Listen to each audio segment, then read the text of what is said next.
मित्रों, जो जन्मा है वह मरेगा ही, चाहे वह मनुष्य हो, देव हो, पशु या पक्षी, सभी को मरना है। ग्रह और नक्षत्रों की भी आयु निर्धारित है और हमारे इस सूर्य की भी। इसे ही जन्म चक्र कहते हैं। जन्म मरण के इस चक्र में व्यक्ति अपने कर्मों और चित्त की दशा अनुसार नीचे की योनियों से ऊपर की योनियों में गति करता है और पुनः नीचे गिरने लगता है। यह क्रम तब तक चलता है जब तक कि मोक्ष नहीं मिल जाता है। कई बार स्थितियां बदल जाती हैं। आप और हम जिस लोक में रहते हैं उसे मृत्यु लोक कहा जाता है। मृत्यु लोक से मृत व्यक्ति के शव को विदा करने के कुछ नियम बनाए गए हैं, जिस पर विज्ञान की भी अपनी राय है। मृत्यु लोक में जन्म लेने वाले हर जीव जंतुओं को एक समय के बाद यह लोक छोड़ना ही पड़ता है। उनकी मृत्यु जन्म लेने के साथ ही निश्चित हो जाती है। यही पृथ्वी लोक का सबसे बड़ा सत्य है। लेकिन कितनी बड़ी विडंबना है कि मनुष्य इस सत्य को जानकर भी महसूस नहीं कर पाता। हर व्यक्ति को कल आने की उम्मीद बनी रहती है। बहरहाल हिंदू धर्म में व्यक्ति की मृत्यु के बाद शव का दहन संस्कार किया जाता है और शायद आपने गौर किया हो कि अगर किसी व्यक्ति की मृत्यु सूर्यास्त के बाद होती है तो उसके परिजन रात बीतने का इंतजार करते हैं और अगले दिन जाकर ही शव को जलाया जाता है। और यदि शव को रात भर रखना ही पड़ा तो उस दौरान जानकार लोग शव को अकेला नहीं छोड़ते, बल्कि कोई न कोई व्यक्ति शव के पास पूरी रात भर रहता है और सुबह दाह संस्कार पूर्ण होने तक वह शव की देखभाल में ही रहता है। तो क्या आपको पता है कि शव को रात भर अकेला क्यों नहीं छोड़ा जाता? अगर आपको इसका स्पष्ट उत्तर नहीं पता है तो आप इस वीडियो को अंत तक जरूर देखिए। इस वीडियो में आपको विस्तार पूर्वक इस बात का उत्तर मिलेगा और पुराणों में शव को अकेला न छोड़ने के पीछे क्या कारण बताए गए हैं वह भी आप जान पाएंगे। गरुड़ पुराण में इस बात का बहुत विस्तार से वर्णन किया गया है कि मृत्यु के बाद आत्मा की क्या गति होती है। आत्मा कितने दिनों तक अपने छूटे हुए घर में और इस संसार में विचरण करती रहती है, किन सगे संबंधियों के पास जाती हैं और वह उनसे क्या उम्मीद करती है।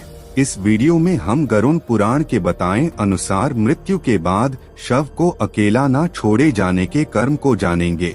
नमस्कार मित्रों, आप देख रहे हैं mysterious India TV channel. Video में आगे बढ़ने से पहले आप सबसे प्रार्थना है कि अगर आपने हमारे चैनल को सब्सक्राइब ना किया हो तो कर लीजिए, जिससे आगे आने वाले वीडियो आप तक आसानी से पहुंच सके।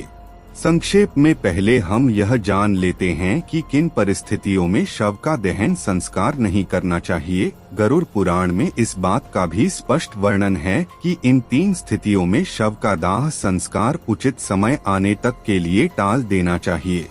पहली परिस्थिति, यदि व्यक्ति की मृत्यु सूर्यास्त के बाद होती है तो शव को रात भर घर में ही रखना चाहिए और अगले दिन सूर्योदय के बाद ही शव का दहन संस्कार किया जाना चाहिए, अन्यथा आत्मा को सद्गति प्राप्त नहीं होती।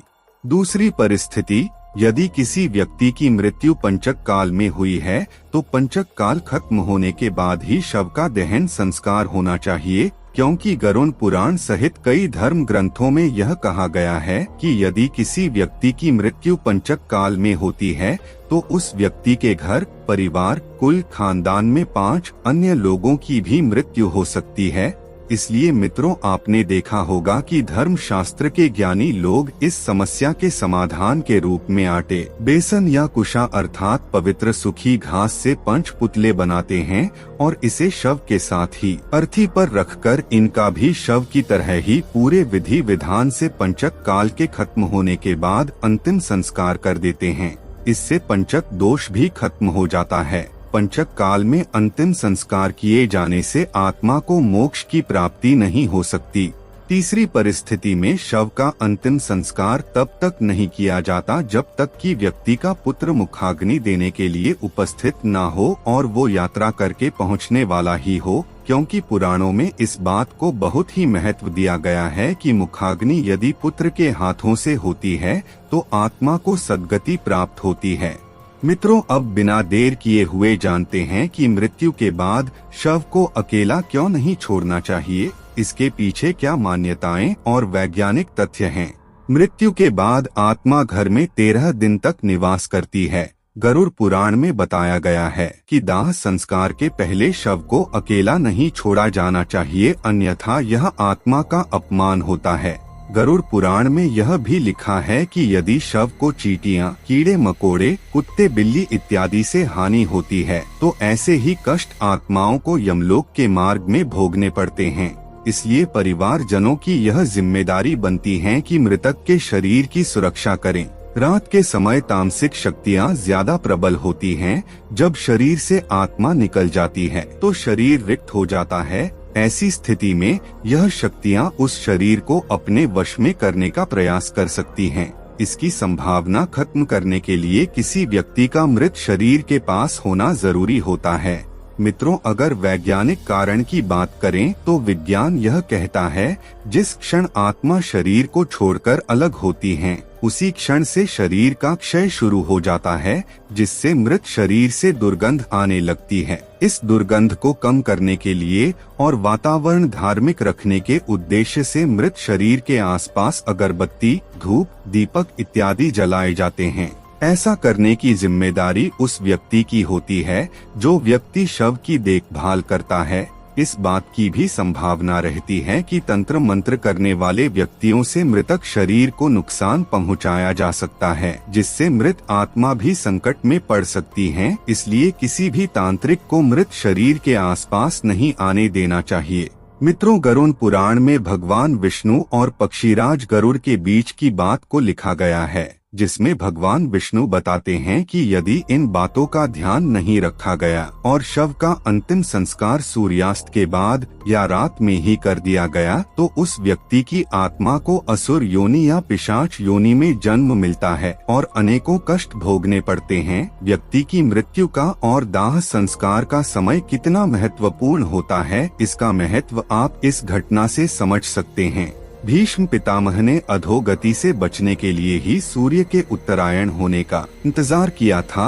उत्तरायण में प्रकृति और चेतना की गति ऊपर की ओर होने लगती है। इस काल में मरने वाले व्यक्तियों को सद्गति प्राप्त होती है। इसलिए अगर कोई रात में मर जाए तो ऐसी स्थिति में शव को लेकर शमशान घाट नहीं जाते। शव को रात भर घर पर ही रखा जाता है और सुबह होने का इंतजार किया जाता है। और ऐसे में मृत शरीर को एक भी पल के लिए अकेला नहीं छोड़ा जाता है। कोई न कोई व्यक्ति हमेशा रखवाली के लिए मौजूद रहता है।